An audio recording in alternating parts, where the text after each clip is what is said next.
Leo tunathibitisha kwa vitendo dhamira ya taifa letu ya kuwekeza katika rasilimali muhimu tulionayo ambayo ni akili, ubunifu na uthubutu wa vijana wetu.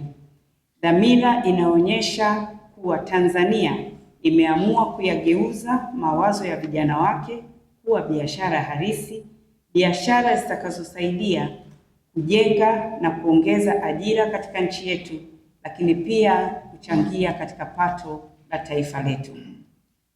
Mheshimiwa Waziri, kwa miaka mingi vijana wetu wamekuwa na mawazo makubwa, teknolojia bunifu na suluhisho za changamoto mbalimbali katika jamii yetu.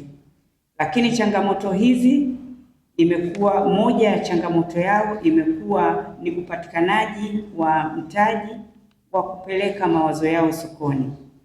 Wazo bila mtaji hubaki ndoto. Ubunifu bila uwekezaji hufa kabla haujakuwa. Ndio maana kwa heshima kubwa na kwa unyenyekevu mkubwa tunampongeza Mheshimiwa Rais wa Jamhuri ya Muungano wa Tanzania Daktari Samia Suluhu Hassan kwa maono yake ya kuanzisha Samia Commercialization Fund.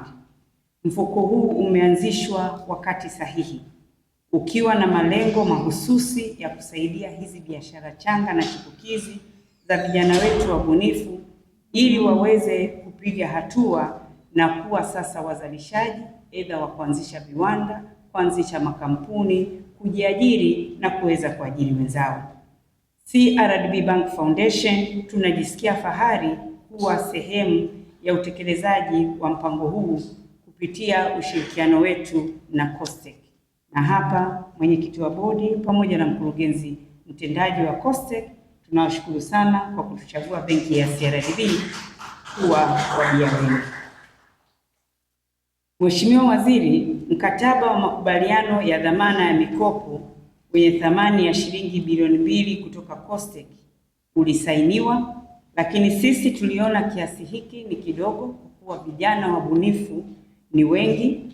Mtakumbuka miaka mitatu iliyopita CRDB Bank Foundation na COSTECH tulifanya cohort ya kwanza ambapo tulileta call kwa vijana wabunifu kuja kujiunga na sisi kuja kupresent ubunifu wao. Mheshimiwa mgeni rasmi, tulipofungua tu lile dirisha, Dr. Nungu atakuja kuelezea hapa, tulipata zaidi ya vijana 700 ambao wote walikuwa na ubunifu ambao ni mzuri na ambao ulikuwa unahitaji kuweza kupewa kamtaji kidogo uweze kusogea na uweze kukua.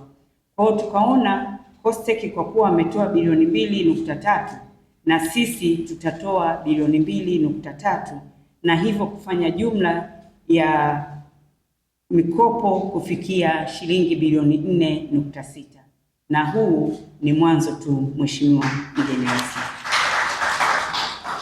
tumeweza kupokea maombi 152 kupitia mfumo wa kidijitali wa maombi, na katika maombi hayo 22 yalikamilika kikamilifu na kufanyiwa tathmini, na leo ninayo furaha kubwa ya kutangaza kuwa wabunifu 7 wamekidhi vigezo na watakabidhiwa mikopo yao yenye jumla ya thamani ya shilingi milioni 667.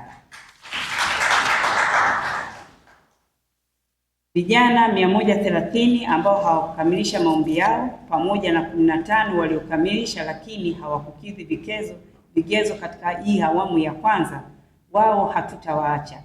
Tutaendelea kuwasaidia na kuwalea, na nafikiri baadhi yenu mmeendelea kupata mafunzo na kupata mentorship kutoka kwa CRDB Foundation lakini pia kutoka